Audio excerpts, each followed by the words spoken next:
Hello नमस्कार. कसे आहात सगळे? मजेत ना? तर स्वागत आहे तुमचे माझ्या या नवीन ब्लॉगमध्ये.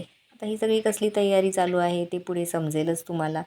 मी नेहमीच म्हणत असते की गावी काही ना काही नेहमीच कार्यक्रम छोटे मोठे किंवा सण समारंभ असो किंवा पूजा वगैरे असो नेहमीच चालू असतं आणि मला या सगळ्यांमध्ये सहभाग घ्यायला खूप आवडतं. लग्नाआधी 2-4 माणसांचं जेवण बनवलं आहे मी. आता मात्र यात्रेचं जेवण देखील अगदी मजेत आणि आनंदाने बनवते. त्या सगळ्याची आवड आहे त्यामुळे करताना देखील काही वाटत नाही, छान वाटतं. आता हे जे काही जेवण बनवायला चालू आहे ते आमच्या समोर जे काही काकी आहेत त्यांच्या घरी त्यांच्या नंदूबाईंची सात्यासराची यात्रा करायची होती. आता गावी त्याला सात्यासराच म्हणतात पण खरा शब्द सती आसरा असा आहे. तर सती आसराचंच हे काही चाललं होतं. आता काकी वगैरे इकडे भाजीची तयारी करतायत. माही आणि अनू देखील कामाला लागले होते. त्यांना देखील आवडतं. आता इकडे बघा पोळ्या बनवायला चालू आहेत. तर पोळ्या बनवताना देखील आता साती आसरा या नावाप्रमाणेच 7 दिवे बनवले जातात. 7 या छोट्या-छोट्या मूर्ती बनवल्या जातात. 7 छोट्या-छोट्या पोळ्या बनवल्या जातात. आणि हे सगळं काही तेल लावून भाजलं जातं. आणि नंतर मग त्याच्यामध्ये वात वगैरे लावून आता पुढे तुम्ही पाहालच. पळकुटा घेऊयात मग ते सगळे दिवस व्यवस्थित. जाऊ दे की त्याला काय होत नाही मला. थोडंसं ती प्लेट आहे ना बाजूला सरकवायला सांग. त्याला काय होत नाही घ्या. तांदूळ जायचे ना मला त्यातलं पाणी जाते नुसतं. पातळ झालंय का पीठ? नाही ना? नाही तसं बनवलं होतं.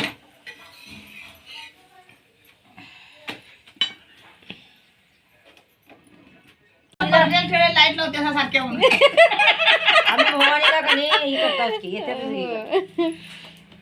लाईट लावायला लागेल केवढा प्रकाश. बसा तिकडेच. बघा किती छान वाटतं ना. अगदी हसत मजेत सगळी काही कामं चालू असतात. आणि थोडक्यात सांगायचं झालं तर सती आसरा हे जागृत देव आहे आणि या 7 अप्सरा आणि 8वा झुटिंग असं त्याला म्हणतात. या साती आसरा या आपले पाण्यापासून आणि दुष्ट प्रवृत्तीपासून आपले संरक्षण करतात. आसरा हा शब्द अप्सरा यापासून बनलेला आहे आणि तो आसरा असे संबोधण्यात येते. भाग बदलला की या 7 अप्सरांची नावे देखील बदलतात. काही ठिकाणी सती आसरा म्हणतात, काही ठिकाणी 7 बाहुल्या, तर काही ठिकाणी 7 बाया, तर काही ठिकाणी जलदेवता असे म्हणतात. तुमच्याकडे काय म्हणतात ते कमेंट करून मला नक्की सांगा. आणि या जलदेवतांचा हा एक भाग आहे. तरुण मुली किंवा मुले झालेल्या स्त्रिया यांनी पाण्यामध्ये जीव दिला असेल तर त्यांचे आत्मे भूतलावर पुन्हा वावरतात आणि त्यांचे वास्तव्य म्हणजे पाण्याचे ठिकाण विहिरी, तळे, जलाशय या ठिकाणी असते. त्यांना काही ठिकाणी देवताही म्हणतात. आणि या अप्सरा नेहमी 7 या संख्येने वावरत असतात. लहान मुलांना किंवा स्त्रियांना यांची बाधा होते. यांची वस्ती जशी पाण्यामध्ये असते त्याचप्रमाणे 3 रस्ते एकत्र येतात किंवा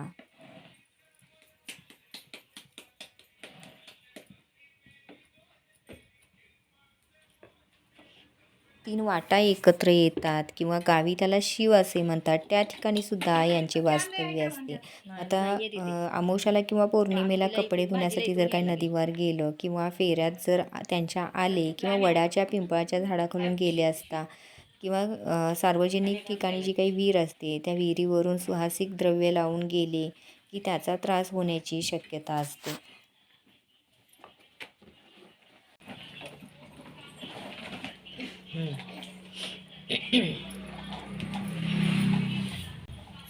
खूप हातापासून बनायचं पोळी टाकताना.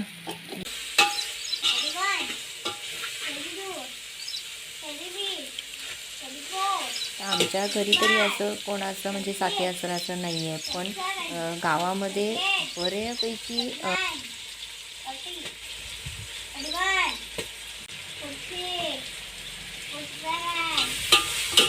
गावी बहुतांश ठिकाणी ही पूजा केली जाते आणि साती आसराची यात्रा देखील केली जाते.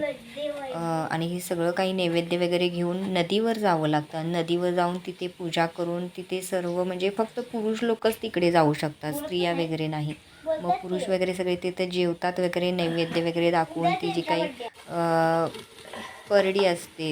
आता तुम्ही पुढे पाहालच ती त्याच्यामध्ये दिवे वगैरे ते कणकेचे ठेवलेले असतात. ती सगळी मग नदीमध्ये सोडली जाते. आता तुम्ही पुढे पाहायला मिळेलच तुम्हाला. आमच्या घरी काही नाही आहे त्यामुळे मला त्यातली एवढी काही माहिती नाही. जेवढी मला काही माहिती मिळाली तेवढी मी तुम्हाला सांगण्याचा प्रयत्न केला. आता इकडे भाजी वगैरे बनवून झाली आहे. नैवेद्य इकडे बनवायचा चालू आहे. आमचे ग्रामदैवत जे आहे तिथे देखील नैवेद्य द्यावा लागतो. आता त्या काकींच्या ज्या काही नंदूबाई होत्या त्यांचा देखील 7 पोळींचा नैवेद्य त्यांच्या देवासाठी वेगळा काढावा लागतो. त्यामुळे इथं हा तोच चालू आहे. भरती आहे नैवेद्य तो. आणि ग्रामदैवत आहेत तिथे देखील नैवेद्य देऊन यावं. आपल्या घरच्या देवांना देखील एक नैवेद्याचं ताट बनवावं लागतं. त्यामुळे आमच्या इकडे तेच चालू आहे. अजून काय याच्यावरती घातली नव्हती भात तेल घातलं सगळं घातलं.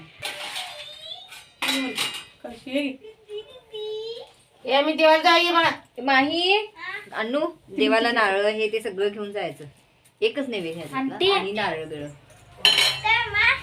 नैवेद्य वगैरे यांच्याबरोबर. होय होय आता ह्यांचं हे झालं की जाऊन ये की. वेळ लावाय नको. बस लावून ठेवा. वाटी साफ कर बाई.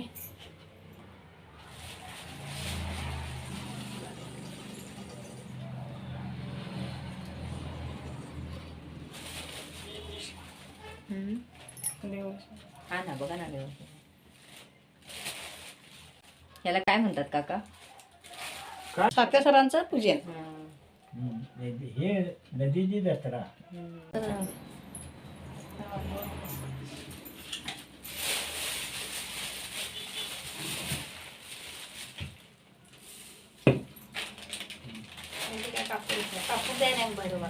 आता इथे तुम्ही पाहतच असाल की पानाची विडे देखील 7 ठिकाणी 7 मांडलेले आहेत आणि ही परडी देखील ठेवलेली आहे.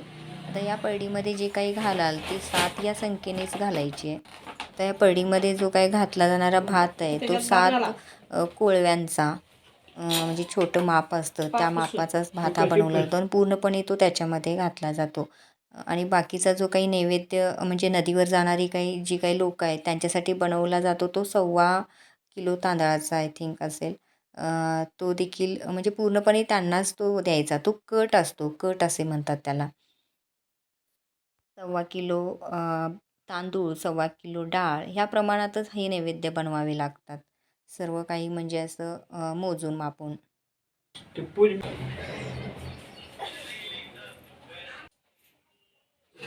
बघा इथे तुम्ही पाहतच असाल त्या परडीमध्ये भात जो काही 7 कोळव्यांचा होता तो घातला. त्याच्यानंतर त्याच्यामध्ये नारळ आणि त्याच्यानंतर मग ह्या 7 छोट्या छोट्या बनवलेल्या पोळ्या. त्याच्यानंतर 7 केळी, 7 ते छोटे छोटे दिवे, आणखीन 7 लिंबू. बरंच काय काय ह्या परडीमध्ये घालून ही परडी भरली जाते. म्हणजे किती बघा असं म्हणजे बघत बसावं वाटतं की किती काय काय करावं लागतं किंवा काय.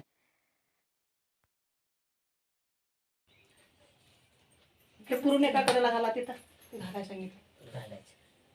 आधी खाली जाऊन बघा आता तुम्ही ते पाहिलंच असेल की काकीने ते पुरण देखील आपण पोळ्या बनवल्यानंतर पोळ्या सगळ्या ठेवल्यानंतर जे काही खाली पुरण सांडलं होतं ते देखील भरून त्यांनी त्या परडीमध्ये घालण्यासाठी दिलं आहे. कारण ते कटाचं असतं त्यामुळे काहीच वाया घालवायचं नसतं. तो 1.25 किलोचा कट असतो तो सगळा पूर्णपणे घालायचा असतो. काहीच टाकायचं नसतं.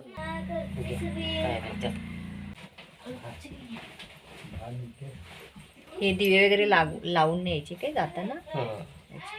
हे करताना दिवं लावायचं. म्हणजे नदीकडे जाताना. नदीकडे जाताना तिथं आणि 7 इकडे पूजा लागते काय. अच्छा. आता इथे तुम्ही पाहतच असाल ही परडी पूर्णपणे भरून तयार आहे. ही कणकीचे दिवे लावल्यानंतर परडी पूर्ण तयार होते.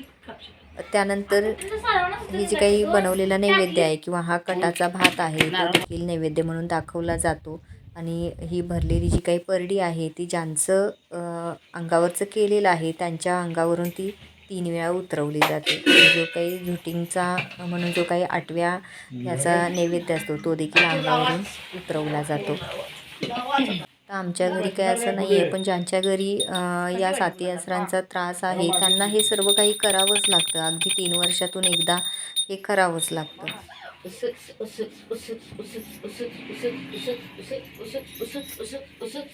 करा, पुढून घ्या, पुढून घ्या.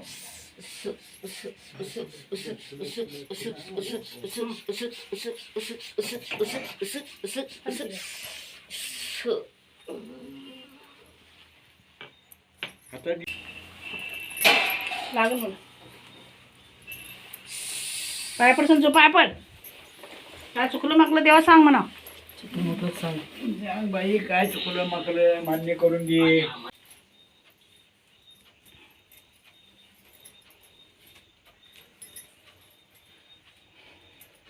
आणि जेव्हा चुकवलं आहे तिकडं माणसं तिथे जेवाय बसाय कोणी येणार नाही राहडी म्हणून इथनं मान्यता करून घ्यायची. याच्या ना आधीच म्हणाल्या. आणि सगळं मान्य झालं का नाही ते सांगायचे. पोराला जरा बुद्धी चांगली दे.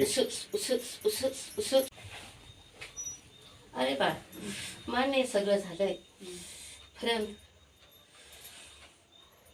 मला तिथं जेवाय वाटायला पाहिजे तरी बा.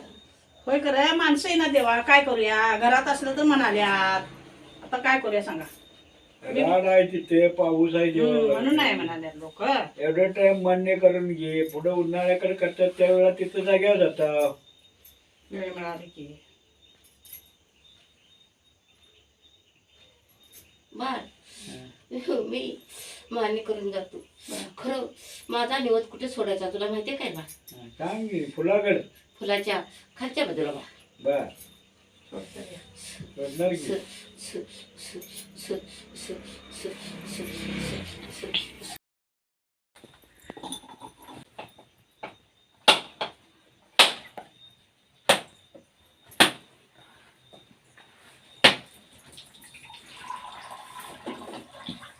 असं उगाच सगळं हात पुरवायचा नाही सगळं तर असं पाणी येऊन वचतील. होतंय. त्याला कळत नाही बे. व्हायची पण नाही. होतंच का? होतंच का? सगळं येऊन येऊन. पाया बघ झुकीचं निवत घेतला येते ना आता. मग ते उतरून घ्या नको. ते उतरून घेते भेटी घ्यायचे. बरं घ्या की जरा, काय होईल त्रास. तर ज्यांना साती आसराचा त्रास आहे त्याच ह्या काकींच्या नंदूबाई. आता जी काही परडी आहे किंवा जो काही झुटिंगाचा नैवेद्य आहे तो त्यांच्यावरून 3 वेळा उतरून घेतलेला आहे. आणि आता पाठीमागे न पाहता हा नैवेद्य नदीमध्ये अर्पण करण्यासाठी काका निघालेले आहेत. आणि यांच्यासोबतच आपण जी काही लोक जेवायला बोलवलेलं असतो ती देखील जातात. पण आता तिथे जागा नदीवर बसायला नाही आहे आणि पाऊस देखील आहे, त्यामुळे त्या सर्वांना आज घरीच वाढलेलं आहे. चला तर मग तुमच्या इकडे देखील अशी साती आसराची जत्रा केली जाते का, किंवा ऐकून पाहून तुम्हाला माहिती आहे का, हे मला कमेंट करून नक्की सांगा. आणि तुम्हाला व्हिडिओ कसा वाटला हे देखील कमेंट करून सांगायला विसरू नका. आणि असेच छान छान व्हिडिओ पाहण्यासाठी चॅनेलला नक्की सबस्क्राईब करा. चला तर मग भेटू नेक्स्ट ब्लॉगमध्ये.